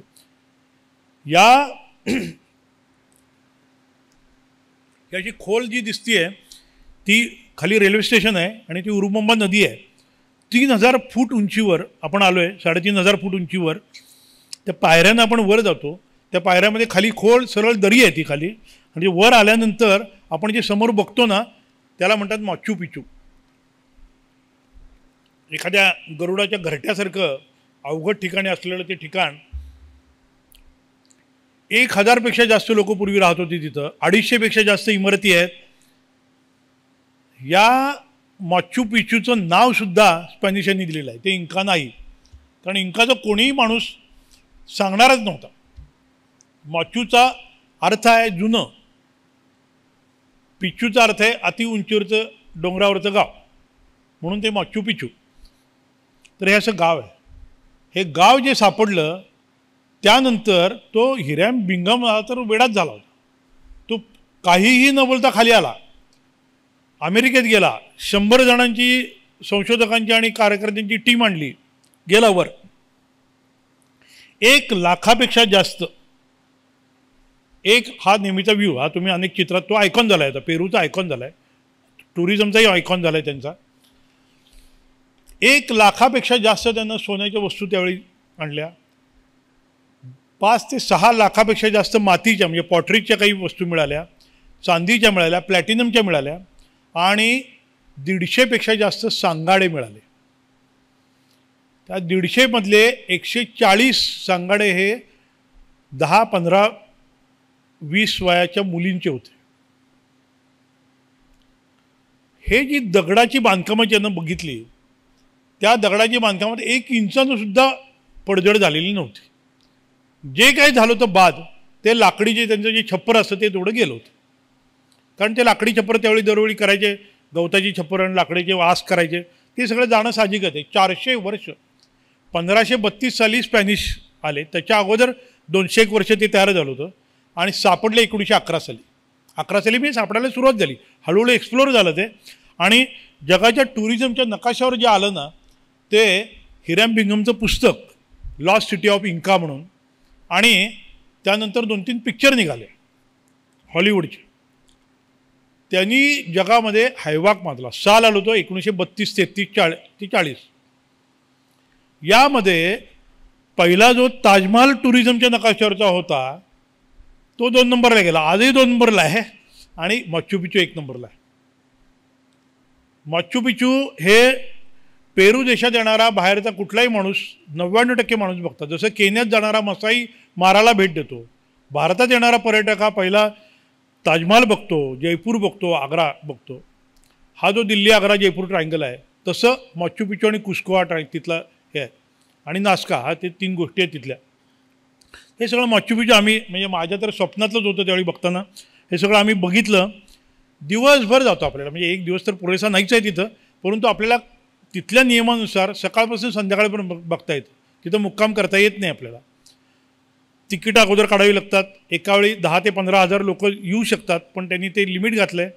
त्याच्या शेजारी जी टेकडी आहे मागं त्याला वायना पिचू म्हणतात, आणि अलीकडची टेकडी आहे त्या दोन्ही टेकडीवर जायला सुद्धा दररोज फक्त 400 लोकांना सोडतात. हेलिपॅड केलेलं नाही पर्यावरणाच्या दृष्टीनं, कारण ते वर्ल्ड नॅचरल हेरिटेज पण आहे आणि वर्ल्ड कल्चरल हेरिटेज पण आहे. नैसर्गिकदृष्ट्या ॲमेझॉनची जंगलाची सुरुवात तिथं असल्यामुळं प्रचंड ब्रोमेलिड्स वगैरे प्रचंड प्रमाणात हजारो प्रकार तिथं बघायला मिळतात आपल्याला. पक्ष्यांचे 700 ते 800 त्या एकट्या पेरूमध्ये 2500 जाती आहेत पक्ष्यांच्या. फुलपाखरांच्या 1000पेक्षा जास्त जाती आहेत. हे सगळं आपल्याला तिथं आपल्या नशिबावर असतं पण बघायला मिळतं.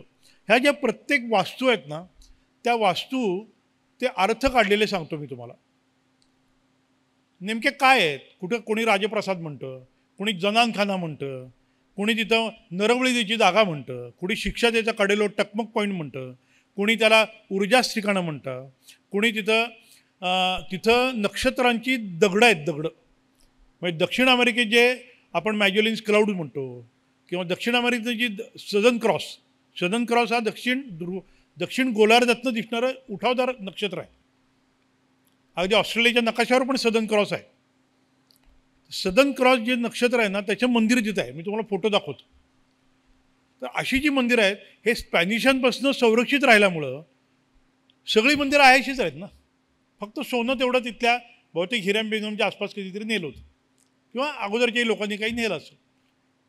पण ही जी सगळी मंदिरं आहेत, आता हे मंदिर जे दिसतंय ना तुम्हाला, हे सूर्याचं मंदिर आहे. या सूर्याच्या मंदिरामध्ये 3 खिडक्या आहेत. मध्ये बसतो राजा नसताना ते तिथल्या राजाची मम्मी आणून बसवायची, कारण ते मम्मी ठेवणं हे त्यांच्या सगळ्या संस्कृतीमध्ये होतं. आहे असं त्या थंड हवेच्या ठिकाणामध्ये फार काही कुजणं वगैरे होत नाही, ते मम्मी करतात ते. आणि मम्मी करायची नाही की त्यांना माहीत होती. कुठल्या वनस्पतीचा रस घातला माणसाच्या शरीराला लावला की कुजत नाही हे त्यांना माहीत होतं. तर त्या मम्मीला आणून बसवायचे. का तर एका खिडकीतनं उत्तरायण सुरू होतं त्यावेळी पहिले किरण पडतात, मधल्या खिडकीतनं सूर्य विश्वरोत्तर होतो त्यावेळी म्हणतात वसंत संपात, आणि इकडच्या बाजूला जे आहे ते दक्षिणायन सुरू होतं त्यावेळी किरण पडतात. अशी त्यांची वेगळी मंदिरं आहेत. एक जटायूचं मंदिर आहे, एक कोंडॉरचं मंदिर आहे, म्हणजे कोंडॉरचं मंदिर आहे, एक सर्पाचं मंदिर आहे त्यांच्या. आता हा दगड बघा, एक दगड त्यांचे असे कोरलेले आहेत ना तिथं, आणि आहे असे आहेत बरं का. इंकाचं वैशिष्ट्य असं होतं स्थापत्याचं की ते जे काही मंदिरं करायचे त्याच्या आधी प्रतिकृती दगडात करायची. ते माचू पिचूची प्रतिकृती त्यांनी पहिली केलेली दिसते तुम्हाला, आणि मग त्यात त्यांनी कोरलेलं आहे. कोरलेलं म्हणजे प्रत्यक्ष मंदिर केलेलं आहे. हे ते मंदिर मी तुम्हाला सांगतो ते सूर्य पकडणारं मंदिर, सन ट्रॅप टेम्पल. हा जो वरचा जो साधारण 1.5-2 फुटाचा जो दगडाचा स्तंभ दिसतो आहे तो कुस्कोच्या माचू पिच्चूच्या अक्षांश रेखांशाला योग्य असा आहे की जो इक्विनॉक्स होतो, सूर्य डोक्यावर होतो त्यावेळी त्याची सूर्याची सावली दिसत नाही असा तो तिरपा केलेला आहे. प्रत्येक शहरामध्ये असा त्यांचा त्यावेळी होता, पण तो संपूर्ण स्पॅनिशांनी पाडून टाकला, ती नासधूस केली त्याची. या इथं राजा बसायचा आणि सूर्याची सावली ज्या क्षणी जायची त्या क्षणी तो खाली धर्मगुरू असायचे सगळे, आणि तिथून तो संदेश पूर्ण राज्यभर 7 दिवसात जायचा. कुस्कोपासून क्युटो म्हणजे आजची इक्वेडॉरची राजधानी आहे, जी अलीकडं पेपरामध्ये तुम्ही वाचलं असेल क्युटोला काय झालं ते, तर त्या क्युटोची पर्यंत 7 दिवसात जायचा. अंतर आहे साधारण 3000 किलोमीटर. तो संदेश कसा यायचा मी मगाशी थोडक्यात सांगायचं, पण त्या संदेशामध्ये धान्य कुठलं पिकवायचं, सोन्याची आवक जावक किती करायची, मासे कुठले चांगले मिळतात, हे सगळं त्यात लिहिलेलं असायचं. लिहिलेलं म्हणजे कोड लँग्वेजमध्ये. असे वेगवेगळे पवित्र दगड तिथे काही ठेवलेले आहेत. म्हणजे आता तो गाईड आपल्याला सांगतो तो पवित्र आहे असं, दगडच बोलत आहेत. दगड जे बोलतात ते मी तुम्हाला सांगतोय. हे असं पाताळात जाणारं एक मंदिर तुम्हाला दिसते कोंडोरचं. त्यांचं असं म्हणणं आहे की त्याच्या मागं दगडाच्या असे शिल्पात त्यांनी कोंडोरचे पंख ठेवलेत, आणि जे धड आहे त्याचं कोंडोरचं म्हणजे जटायूचं, त्याच्यावर खुर्च्यासारखे त्यांनी दगडी केलेलं आहे. त्याच्यावर पवित्र देह बसवायचे आणि त्यांना घेऊन ते सफारीला जायचं, तो अशी त्यांची समजूत. खालच्या बाजूला जी 2 तुम्हाला खलबतासारखे एक कुंड दिसत आहेत त्याच्यामध्ये रात्री पाणी टाकलं की काही नक्षत्रांची प्रतिबिंब करून त्यांना पूजा करायची. मग दिवसा काय खलबत्त करत असेल माहीत नाही, परंतु तिथं ते करायचे असं त्यांनी काय काय आम्हाला तो गाईड सांगत होता. ते मी तुमच्यासमोर ठेवतोय. वरच्या बाजूला तुम्ही ते सूर्याची किरण कसे आले ते मंदिरातनं बघा. आम्ही गेलो तो दिवस होता साधारण 15 जुलै वगैरे त्या आसपासचा होता. त्यावेळी ते सूर्याची किरण आहे त्यानुसार त्यांचं घड्याळ चालायचं सगळं. या सगळ्या माचू पिच्चूच्या वेगळ्या त्याची ठिकाणाची नाव आहे ती काही तुम्हाला वाचता येणार नाहीत, परंतु सांगतो नेमकं काय आहे गूढ. माचू पिच्चू हे जेवढं गूढ आहे तेवढंच त्याचं 400-500 वर्ष गुप्त राहणंही गूढ आहे. मला सांगा, पुणे ही राजधानी आहे. पुण्यापासून 60 ते 70 किलोमीटरच्या आत एखादं सिंहगडच्या आसपासचं किंवा राजगडच्या आसपासचं एखादं खेडेगाव इथल्या राजवटीला गुप्त राहू शकतं का? पण ते राहिलं होतं तिथं. मग त्या लोकांनी जाणून बुजून ते आम्ही शपथा घेतल्या होत्या असंही म्हणतात की इंका जे प्युअर इंका होते त्यांनी शपथ घेतली होती, आम्ही मेलो तरी ते गावाच्या ठिकाणं सांगणार नाही, असंही असेल कदाचित, पण ते गुप्त राहिलं होतं. सूर्यमंदिर आहे का, दनानखाना आहे का, राजप्रसाद आहे का, ऊर्जा केंद्र आहे, शेती संशोधन केंद्र आहे, सर्व प्रकारचे पुरावे तिथं सापडलेले आहेत. तिथल्या मातीचे जर का संशोधन केलं, तिथल्या ममीजमध्ये मध पण सापडला आहे आणि बियर पण सापडली त्या काळातली. तिथल्या मातीमध्ये वेगवेगळ्या प्रकारचे ऑर्किड्स की जे सहसा इकडे सापडत नाहीत त्याचं बी पण सापडले, स्पोर्स, आणि बीन पण सापडलेत, बीन तिथल्या मातीतल्या त्या त्यांच्या टप्प्याटप्प्याच्या शेतीमध्ये. त्यामुळे नेमकं काय आहे अजूनही कोणाला माहिती नाही, ते मोठं गूढ आहे. हे सगळं साधारण इंकाची साम्राज्याची तुम्हाला कल्पना यावी म्हणून मी सांगितलं. आता आपण एक 10 मिनिटामध्ये इंकाची वैशिष्ट्य काय होती ती बघू, मग त्यांची गूढ बघू. इंकाची वैशिष्ट्य सर्वात पहिलं म्हणजे त्यांचा देव कोण होता तर सूर्य होता. अर्थात सूर्याचं नाव इंटी म्हणायचे ते. इना म्हणजे संस्कृतमध्ये पण सूर्यच आहे. चंद्र होता सूर्याच्या. आता हे माचू पिच्चूचे सूर्याचे मंदिर आहे ना, त्याच्या मागचा जो डोंगर आहे त्याच्या मागं चंद्राचं मंदिर आहे. तिथं आम्ही गेलो नाही कारण त्याला मोठा ट्रेक आणि त्याला 2 दिवस लागतात परत आणि वेगळी परमिशन लागते. नेक्स्ट गॉड कोण असायचा तर तो राजा असायचा. राजा हा त्यांचा जीवकी प्राण. सगळेच राजे संस्कृतीमध्ये तसं होतं. त्यांचे जे आदर्श होते त्यामध्ये धबधब्याचं देऊळ होतं त्यांच्याकडं, उंचीवरनं पडणारं पाणी म्हणजे धबधबा. त्यांच्याकडं इंद्रधनुष्याचं देऊळ होतं आणि आकाशातनं जी वीज पडते ना त्याचं देखील देऊळ होतं. त्यांचे जे लॉज आहेत ते पण वेगळे. त्यांचे फक्त 9 लॉ होते, 9 कायदे होते असं म्हणतात. त्यातला पहिला कायदा म्हणजे चोरी करू नका, दुसरा कायदा खोटं बोलू नका, तिसरा कायदा म्हणजे आळशी राहू नका. त्यांच्या त्या आजही त्यांच्या मूर्तीवर इंका भाषेतले काही स्पॅनिश भाषेत लिहिलेलं आपल्याला सापडतं. इंका भाषेतला स्पॅनिश लिपीमध्ये. मिळकतीचा साधारण 1/3 हिस्सा राज्याला द्यावा लागायचा, राजाला किंवा राजाला. करन्सी नव्हती. त्यांची देवाणघेवाण ही वस्तूमध्ये व्हायची. वस्तूमध्ये कशी व्हायची 50 वर्ष पूर्ण झाली की निवृत्त. प्रत्येक निवृत्ताला, प्रत्येक अपंगाला आणि प्रत्येक आंधळ्याला मोफत अन्न वस्त्र निवारा मिळायचा. राजाकडनं मिळालं. दुष्काळ मिळाला की सगळ्यांना ते मिळायचं. कोणाची त्यामध्ये अशी फारकत करायची नाहीत. अपंग किंवा आंधळा माणूस हा त्या अपंगाशी, त्या जातीच्या अपंगाशीच लग्न करू शकायचा. त्याला दुसऱ्या प्रजा निर्माण करण्याचा अधिकार नव्हता. आंधळा पुरुष, आंधळी स्त्री, पांगळा माणूस, पांगळी स्त्री. का तर जसं तुकारामांनी शुद्ध बीजापोटी रसाळ फळे रसाळ गोंबडी म्हणलं आहे, तशासारखं त्यांचंही होतं की बलिष्ठ बलवान जो असायचा तो बलवान स्त्रीशी किंवा बलवान वंशच तयार करायचा. पहिला गुन्हा जर का केला तुम्ही, खोटं बोललात, उशिरा आलात, कामात चुकारपणा केला, तर तो माफ केला जायचा, समज दिली जायची. आणि दुसऱ्या गुन्ह्याला शिक्षा होती मृत्यूदंड. असे 9 फक्त त्यांचे कायदे होते. ॲस्ट्रॉनॉमीमध्ये मगाशी मी तुम्ही म्हटलं, हे जे पहिलं जे दिसतं ना ते सदन क्रॉस जो आहे ना त्याची प्रतिकृती आहे. वेगळ्या प्रतिकृती आहेत. सूर्यमंदिर आहेत, सूर्य ट्रॅप करणारी मंदिरं आहेत. ॲस्ट्रॉनॉमी ही आपल्याकडेही प्रगत झाली होती, नाही असं नाही. आपण त्याच्यावर पंचांग केली होती. आणि इंकाच्या कितीतरी हजार नाही, महाभारताच्या काळापासून, म्हणजे आपण अगदी हा सूर्य हा जयेंद्र देखील ॲस्ट्रॉनॉमीवर मोहन आपटेंनी त्याचे सगळं विश्लेषण केलेलं आहे, आपल्याला करून दाखवलेलं आहे. ह्या जो मिल्की वे आकाशगंगा मी सांगितलं, ह्या आकाशगंगेचा फोटो तिथं मोठा त्यांनी लावलेला आहे तिथं. तर त्या फोटोमध्ये जे ब्लॅक स्पॉट्स आहेत ना, आजही आकाशगंगेमध्ये आपण बघितलं तर अंधारे गोष्टीच आहेत, त्याचं गूढ कळलेलं नाही. तर त्याच्या काळे जे ठिकाणं दिसतात त्या काळ्या ठिकाणामधलं लाईट काय ॲब्सॉर्ब होतो, तिथं तारे आहेत पण तो लाईट ॲब्सॉर्ब होतो आहे, तो आपल्यापर्यंत येत नाही आहे, तो काय येत नाही वगैरे माहिती. पण त्याला त्यांनी वेगवेगळ्या प्राण्यांची आणि पक्ष्यांची नावं दिली वेगवेगळे, म्हणजे आपणही वृश्चिक वगैरे नक्षत्र म्हणतो. इंकाची रोड सिस्टीम आणि कम्युनिकेशन सिस्टीम होती ना, त्याबद्दल मी मगाशी थोडंसं बोललो. पण साधारण 150 मैल म्हणजे साधारण 240-250 किलोमीटर ते एका दिवसात त्यांचा संदेश जायचा आणि सर्व बाजूंनी जायचा. त्यांचे जे त्या काळातले रस्ते आहेत ना ते आजही आहेत तसे, कारण दगडांचेच आहेत ते आणि अति उंचीवर आहेत. त्यामुळे त्याला फार असं डिस्टर्ब करणारा भूकंप एकमेव तिथलं ठिकाण. अल्पाका नावाची मेंढी तिथं सापडायची. तो तिथला लामा आणि अल्पाका हे 2 तिथले मोठे प्राणी. पण तेही काय वजन 50 किलोपेक्षा जास्त कॅरी करू शकत नाहीत. त्यामुळे त्यांच्याकडनं शेती होणं शक्यच नव्हतं.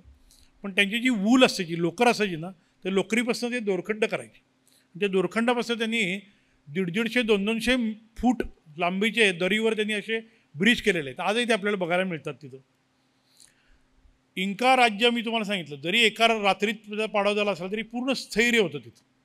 आणि जिथे इथं स्थैर्य होतं तिथे तर राजा हा अत्यंत कलाप्रेमी असायचा. मग त्यामध्ये सर्व प्रकारच्या कला होत्या. संगीत, नृत्य, शिल्पकला, चित्रकला, सर्व प्रकारचे रंग, वस्त्रकला. अगदी आपल्या तोंडात बोटं घालावी तसे आपल्याला ते डेमो आता देतात. परंतु त्याच्यावर त्यांचं पर्यटन असल्यामुळे ते अनेक असे आपल्याला बघायला मिळतात. परंतु वाद्य, त्यामध्ये त्यांना तारा माहीत नसल्यामुळं, म्हणजे टिकणाऱ्या तारा, लोखंडी तारा माहीत नसल्यामुळं त्यांच्याकडे तंतुवाद्य नव्हते.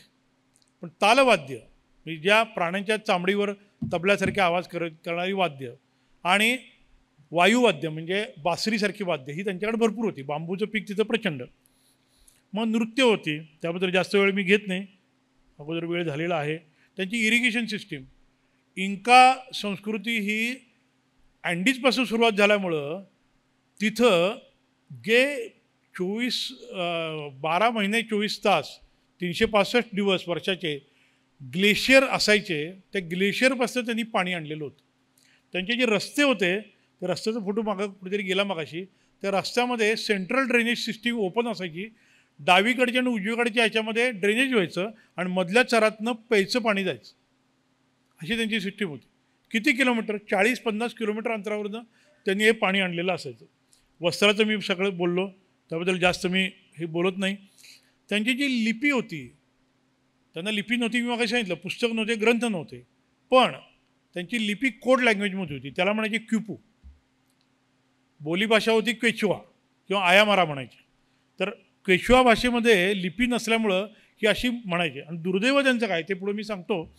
या लिपीमध्ये अनेक प्रकारचे संदेश लपलेले असायचे. स्पॅनिशांनी लिहिलेलं आहे ते क्रॉनिकल्समध्ये. अनेक प्रकारचे संदेश. सोनं, चांदी, प्लॅटिनम हे धातू वाळू चालली की मिळणार आहेत, कारण ते शुद्ध स्वरूपात मातीत असतात. त्याचे कण ते एकत्र करायचे आणि अशा वस्तू करायचे. माती तर मातीची वस्तू तर त्यांची स्पेशालिटीज होती.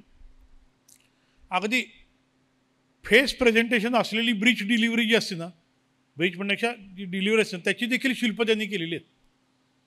कोकाचं मगाशी मी तुम्हाला सांगितलं, कोकाचं म्युझियम आहे.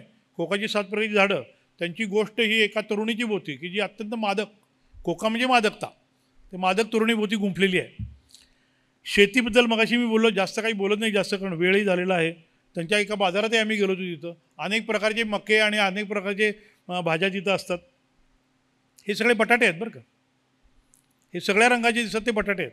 बटाटा अति थंड उंचीवर वाळवायचा कसा, मग तो दवात भिजवायचा कसा, पुन्हा गरम ह्याच्यात वाळवायचा कसा, असं 3-4 वेळा केल्यानंतर तो कसा राहतो, मग त्याचं पीठ काढता येतं. तसं सोन्याची पण इंजिनिअरिंग त्यांचं होतं. सोन्याची भुकटी आणि सोन्याचा स्प्रे हा त्यांनी केलेला होता त्यावेळेला. त्याचंही उदाहरण तुम्हाला देतो. हे जे सोन्याचं म्युझियम आहे ना, त्या म्युझियम जमिनीखाली 2 मजले असतं आणि त्या ऑरो म्हणजे सोनं, ऑरो डेल पेरू असं त्याचं नाव आहे. 2 म्युझियम आहेत तिथं सोन्याची. बऱ्याचशा जे मास्क आणि हे सगळे ना, ते पेरू देशानं स्पेन देशाला विनवण्या केल्यात आणि तिथनं परत आणलेले आहेत की आमचंच तुम्ही नेलं आहे, आम्हाला थोडं तरी प्रातिनिधिक द्या. तिथनं आणून त्यांनी असे मास्क सगळे बसवलेले आहेत. हात, ग्लोव्ज, चिलखत सगळं सोन्याचं होतं त्यांचं. एल डोराडो हा शब्द तुम्ही ऐकला असेल. एल डोराडो म्हणजे सोन्याचं वस्त्र केलेला राजा. त्या राजाचं वैशिष्ट्य असं होतं, तो इंकाचा राजा नाही, पण इंकामध्ये पण तोच प्रथा होती. कोलंबियाची राजधानी बोगोटो, ती इंका साम्राज्यात होती. बोगोटोच्या शेजारी 40 किलोमीटर अंतरावर एक ज्वालामुखीचं विवर आहे. त्या विवरामध्ये तळं झालेलं आहे. त्या तळ्यामध्ये तो एल डोराडो राजा सोन्याच्या तराफ्यावर बसायचा.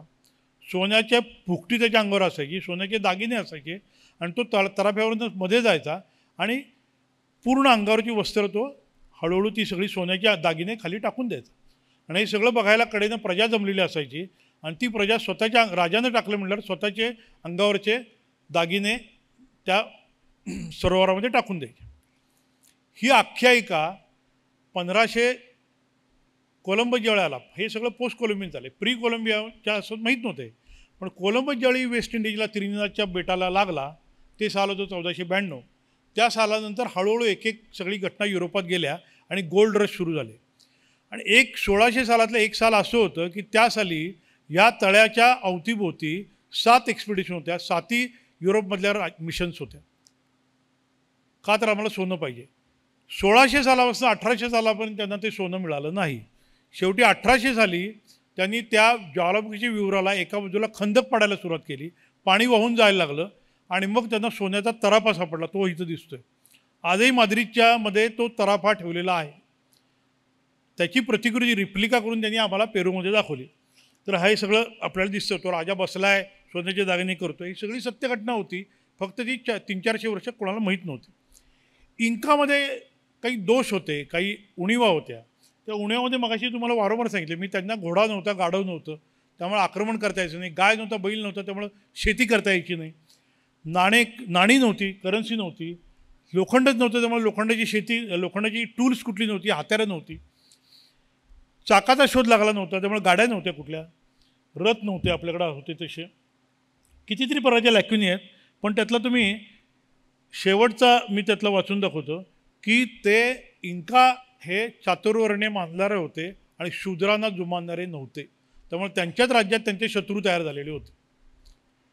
हा जो इंका राजा होता तो स्पॅनिश कोणतरी समुद्रातनं गलबतं घेऊन, पांढरी जहाजं घेऊन, पांढरी गलबतं म्हणजे शिडाची त्यांनी जहाज ते घेऊन समुद्रावरनं आलेलं आहे आणि ते नक्की सूर्याचे दूत असणार, म्हणून त्यांचं आपण स्वागत करूया म्हणून त्यांनी हेराना पाठवलं. ते हेरानं त्या फ्रान्सिस्को पिझारोच्या स्पॅनिश सरदाराशी संधान साधलं. त्यांना इथला अंदाज घेतला होता. तो लिमा त्यावेळी स्थापन नाही केलं. लिमा शहर हे पेरूची राजधानी ही स्पॅनिशांनी स्थापन केलेलं गाव आहे. जसं पोर्तुगीजांनी आंदण दिल्यावर मुंबई स्थापन झालं, ब्रिटिशांनी केलं, तसं स्पॅनिशांनी लिमा स्थापन केलं. आणि लिमा समुद्रकिनाऱ्याला ज्यावेळी ते आले त्यावेळेला त्यांचं स्वागत करून त्यांची भेट जिथं झाली त्या गावामध्ये इंकाचा जो राजा होता, तो राजा पहिला राजा तो स्पॅनिश याच्या दरम्यानच देवीच्या साथीमध्ये मेलेला होता. त्याची 2 मुलं होती, 2 राण्या होत्या. कोल्हापूर सातारा साम्राज्यासारखी ती वस्त होती. दोघांच्यातही भांडणं होती. दोघांच्या त्या भांडणातला एक विजयी झाला. दक्षिण राज्य इंकाचं आणि उत्तर राज्य एकाचं, ते दोन्ही एक झाले होते. लोक जो मेला त्याला मानणारी होती जास्त स्थानिक लोक, त्यामुळे ती आत्ताच्या राजाला मानणारी नव्हती. त्या राजानं ची भेट या स्पॅनिश सरदाराशी झाली होती. ज्या दिवशी भेट ठरली त्या दिवशी फक्त 160 सरदार किंवा घोडेस्वार घेऊन तो फ्रान्सिस्को पिझारो आला. त्याच्याभोवती इंकाचं साम्राज्याचे जवळजवळ 2-4 हजार सैन्य होतं. अगोदर ठरवल्याप्रमाणे इंकाच्या राजाला ग्रंथच नाही, त्यामुळे पुस्तक माहीत नव्हतं. आज पुस्तक दिन आहे, त्या निमित्ताने सांगतो की यांच्यात पुस्तक नव्हतं. पण त्या पुस्तक दिनाच्या निमित्त पुस्तक त्याला माहीत नव्हतं. या प्रथेप्रमाणे स्पॅनिशाच्या सरदारानं त्याला बायबलची प्रत दिली. बायबलची प्रत दिली, त्यानं ते असं उलटं सुलटं असं करून बघितलं असेल. त्याचे फोटो म्हणण्यापेक्षा ते चित्र काढलेली आहेत आजही, स्पॅनिशांच्या क्रॉनिकलमधली आहेत. त्यानं बघितलं आणि त्याच्या हातनं ते पुस्तक खाली पडलं. इंकाच्या राजाच्या हातनं ते पुस्तक खाली पडलं, बायबल. आमच्या धर्मग्रंथावर तू हे केलंस म्हणून घोडेस्वार जे होते, मुठभर घोडेस्वार होते, त्यांनी त्यांच्या बंदुका आणि छोट्या छोट्या तोफा होत्या त्यांच्यावर, आग ओकायला सुरुवात केली. आणि त्या एका दिवसामध्ये, त्या एका क्षणामध्ये स्पॅनिश राजा बंदी झाला. यथावकाशाला सुळावर चढवलं गेलं. 2 खोल्या भरून सोनं त्यांनी घेतलं पहिल्याच दिवशी. 2 खोल्या भरून सोनं घेतलं. 800 टन वजनाचं सोनं घेतलं. लिहिलेलं आहे, बखरीमध्ये लिहिलेलं आहे. एका मंदिरात 8000 किलोचं सोनं होतं. 800 टन सोनं त्या राजानं स्पॅनिशांना दिलं. त्या राजाला 1 महिन्यानंतर त्यांनी मारून टाकलं. लोकांची सहानुभूती मिळवून त्या राजाच्या मुलाला छोट्या त्यांनी राज्यावर बसवलं आणि 6 महिन्यामध्ये त्याला नकोसं केलं. तो परागंदा झाला आणि मग इंका साम्राज्य नष्ट झालं. ही सगळी अलीकडच्या काळेली डॉक्युमेंट झालेली या सगळ्या घटना आहेत. हे सगळं इंकांचं दुर्दैव होतं. त्यानंतर मी तुम्हाला सांगितलं 1532 सालानंतर 1911 ते 20 सालाच्या 400 वर्ष झाल्यानंतर मग इंकाचं पुनरुज्जीवन झालं. आपण इंकामध्ये विसरून गेलो होतो. आपली काय परंपरा आहे, आपली काय अभिमानाची गोष्ट आहे हे ते विसरून गेले होते. आणि ज्यावेळी माचू पिच्चूचा शोध लागला, माचू पिच्चूमधलं दगडाचे अर्थ लोक काढायला लागले. शेकडो PhD त्याच्यावर झाल्या. टुरिस्ट वेड्यासारखे टुरिझम तिथं वाढायला लागलं. त्यावेळी त्यांना असं लक्षात आलं की हे आपले जरी सोनं लुटून नेलं असलं तरी दगडं म्हणजे सोनं आहेत. दगडावरचं सोनं लुटून नेलं पण दगडं जी होती ती त्यांचं सोनं झालं. आणि आज जगामध्ये अभिमानानं माचू पिच्चूच नव्हे, अख्खी इंका संस्कृती ताटमान्याने सांगते की आमची रहस्य तुम्ही उघडून दाखवा. आम्ही ज्या परंपरेचे पाईक आहोत, कुठून आले माहीत नाही, पण आमची रहस्य दगडं विरघळणारे आम्ल ॲसिड त्यांनी तयार केली होती. मग असे मी सांगितले की अनेक हायपोथेसिस आहेत. दगडं कापली कशी, तर नायट्रिक ॲसिड आणि सल्फ्युरिक ॲसिड योग्य प्रमाणात एक केलं की त्याचा आम्लराज तयार होतो. ॲमेझॉनच्या जंगलामध्ये आम्ल तयार करणारी काही वनस्पती सापडलेल्या आहेत. त्याच्यापासून त्यांनी केलं असावं अशी एक कहाणी आहे. आणि त्यांनी दगडं कापली आणि ते केलेलं आहे. वेव अशी लाट झाली की आमचं ओल्ड हे गोल्ड आहे. गोल्ड जरी गेलं असलं तरी आमचं जे इतिहास आहे ते गोल्ड आहे. संदेश एखादा जाता सांगायचा की जुनं तुम्ही जर का विसरलात तर तुमचा भविष्यकाळ तुम्ही विसरता. जुनं ज्यावेळी तुम्हाला सापडतं त्यावेळी तुमचा भविष्यकाळ तुम्ही समृद्ध परत मिळवू शकता. संपत्ती, श्रीमंती आणि समृद्धी ह्याच्यामध्ये फरक आहे. आज आपण समृद्धी मिळवू शकत नाही. आपल्याला भूतकाळ कळतो पण आज आपण मिळवू शकत नाही. अलीकडच्या गेल्या 10-12 वर्षामध्ये पुन्हा आपला अभिमानास्पद इतिहास जागृत करण्याचं कार्य सुरू झालं, नो डाऊट. ते अभिमानास्पदच आहे. पण इंकांनी ते 70-80 वर्षापर्यंत कमावायला लागले. आज असा अर्थ आहे की शेवटचा अर्थ तुम्हाला तो वाचता येतो का, ओळ वाचता येते का बघा. 2001 साली इंका शुद्ध ब्रीड असलेला अध्यक्ष त्यांचा पेरूचा निवडून आला. आणि त्याचं नाव आहे अलेजांड्रो टोलेरेडो. त्यातनं शपथ घ्यायला माचू पिच्चू हे ठिकाण निवडलं आणि तिथं त्यानं शपथ घेतली आणि इंकाचं हे सगळं पुनरुज्जीवन झालं. इंकाची रहस्य खूप आहेत. बोलताना तर मी सगळी बरीचशी सांगितलेली आहेत. दगडं कशी कापायची हे आपल्याला आजही माहीत नाही. त्यांनी दगडं ती कापून दाखवलेली आहेत. शेकडो टनाचे ट्रान्सपोर्टेशन दगडांचं केलेलं आहे. रोड नेटवर्किंग, रस्त्याचं जाळं त्यांनी केलेलं आहे. तेही रहस्य फार मोठं रहस्य आहे. ते कम्युनिकेशन कसं करत होते ते जरी थेरीज असल्या, हायपोथेसिस असले तरी नक्की माहीत नाही आपल्याला. न्यूरोसर्जरी हे जे कवट्या दिसतात ना, त्याला आम्ही न्यूरोसर्जन जी भोकं पाडतो तशा त्या पोझिशनला भोकं पडलेले स्कल मिळालेले आहेत तिथं. त्यांना असे उभे चपटे डोकांची त्यांची एक फॅशन असायची. लहानपणापासून ते डोकाचे चेपून घ्यायचे. तर तसे दगडांचे पण ते मेंदूचे पण सर्जरी त्यांनी केल्या असाव्यात. त्यांची भाषा लिपी हे तर कोडच आहे. निनामार्का नावाच्या तिथं इंकाच्या अगोदरच्या संस्कृती ठिकाणी एका ठिकाणी भेट दिली आम्ही. 4200 मीटर वगैरे उंची आहे. तिथं देहघरं म्हणतो मी त्यांना. त्याच्यामध्ये अशा ममीज ठेवलेल्या असतात. काही तिथं गवत सोडतं, काही तिथं उगवत नाही. आता मी थोडंसं एक 5 मिनटं जर का मला परवानगी दिली तर एक 10 ते 15 मिनटात मी तुम्हाला इंका आणि हिंदू संस्कृती ह्याचा नुसतेच पविवर्तक नाही म्हणत मी, पण अनेक आंतरराष्ट्रीय लोकांनी सुद्धा संबंध लावलेला आहे. तर त्याच्याबद्दल थोडंसं सांगतो. इंकाच्या अगोदर जी नास्का संस्कृती होती ना, त्यांच्या अशा हजारो आकृत्या तिथं शेकडो मीटर लांबीच्या अशा पडलेल्या आहेत. 1,500 ते 2,000 मीटर म्हणजे इसवीसनापूर्वी 200 वर्षापासून केलेल्या आहेत. म्हणजे आजपासून 2,000 ते 2,500 वर्षापूर्वीच्या आहेत. अशा आहेत त्या खाली रस्त्यावर उभारून दिसत नाहीत आपल्याला. विमानातनं बघितल्या तरच दिसतात. आम्ही पण त्या विमानांना चार्टर्ड फ्लाईट करून बघितल्या. तर त्या ज्या आकृत्या आहेत ना, त्या आकृत्या आपल्याला काय सांगतात, त्या आकृत्या आपल्या जुन्या भूतकाळाशी काय नातं सांगतात. मगाशी मी सांगितलं आपल्याकडं प्रल्हादचा विरोचन होता. तो विरोचनाला आपल्या शिक्षा म्हणून पाताळात जायला सांगितलं होतं. मग तो ब्रह्मदेश बळी, आता मी सांगतो ती देश बघा तुम्ही. ब्रह्मदेश इंडोनेशियामध्ये, बाली म्हणजे जावा, सुमात्रा, बाली असं करत करत आपण सोलोमन, फिजी ही जी सगळी बेटाची रांग आहे. तुम्ही नकाशा जर का बघितला ना तरी साधारण 100-200 किलोमीटरच्या अंतरामध्ये कुठेतरी बेट आहे. पापुआ नाव गिनिया म्हणून आहेत. अशी ओळीनं बेट होतो ती ईस्टर आयलँडपर्यंत गेलेली आहेत आणि पॅसिफिक महासागरात. आणि ईस्टर आयलँडनंतर पेरूचा किनारा लागतो आपल्याला. त्या किनाऱ्यापर्यंत त्या मार्गानं तो कदाचित गेला असो आणि पेरूमध्ये पाताळाची स्थापना केली असावी असंही म्हणलं जातं. त्याचा हा एक पुरावा आहे. पुरावा म्हणण्यापेक्षा हे जे त्रिशूल दिसतं ना, हे आपल्याला दिसतं समोर. आपल्या एका डोंगरात सिंहगडच्या उंचीचं आहे, 700 फूट लांबीचं आहे, 700 फूट. हे जे त्रिशूल आहे ना, त्या त्रिशूलावर रामायणामध्ये एक श्लोक आहे, तो पुढे दाखवतो मी तुम्हाला. या त्रिशूलानं एक दिशा दाखवलेली आहे. त्या दिशेला हे सगळं दिसतं आपल्याला. आणि रामायणानं सांगितलेलं आहे, म्हणजे रामायणाच्या अगोदरपासून ते आहे.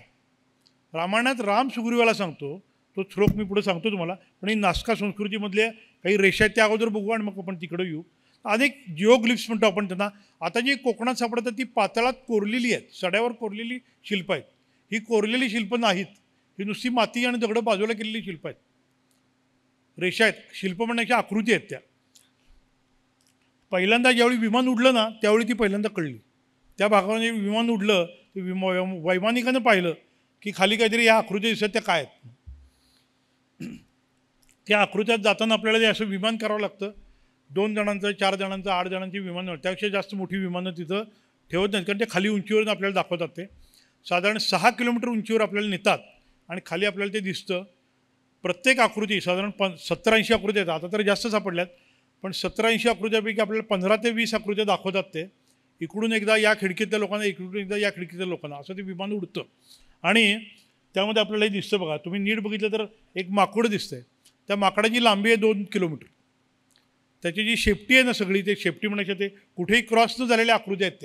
त्या रेषा अशा क्रॉस झालेल्या नाहीत. तर त्या साधारण 3 किलोमीटर 4 किलोमीटरच्या लांबीच्या त्या रेषा आहेत आणि फक्त आकाशातच दिसतं आपल्याला. हे बघा, ते शेपूट कशी दिसते, त्याचं तोंड कसं दिसतं. हा अंतराळ मानवासारखा दिसतो, एक हात वर केलेला माणूस. तुम्ही पृथ्वीवर माणूस उपराच जर का वाचत असेल ना तर याचा फोटो त्याच्या मुखपृष्ठावर आहे. व्हॅन डेनिकेनचं ते पुस्तक अनुवादित केलेलं आहे, तर त्या पुस्तकाच्या मुखपृष्ठावर हा फोटो आहे. हे सगळे फोटो मी स्वतः घेतलेले आहेत.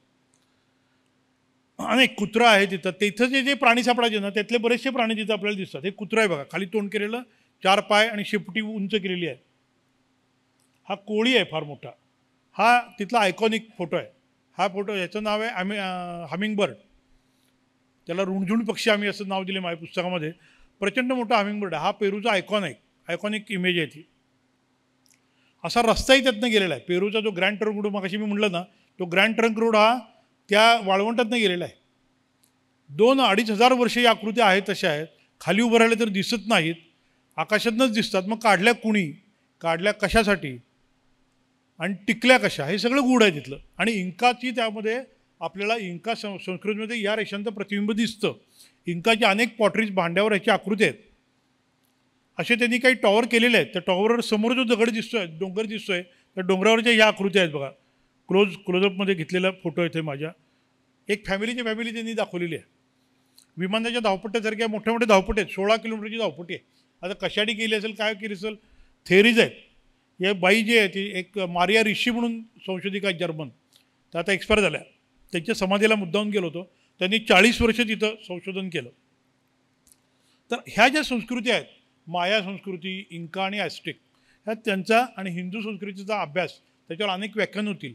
मी त्यातला अधिकारी नाही, परंतु तरी देखील थोडीशी जी तुलना केली त्याबद्दल एक थोडक्यात सांगतो की रामायणामध्ये 14व्या खंडामध्ये, किष्किंधा खंडामध्ये एक श्लोक आहे, त्रिशिराः कांचनः केसुसा लस्य च महात्मनः.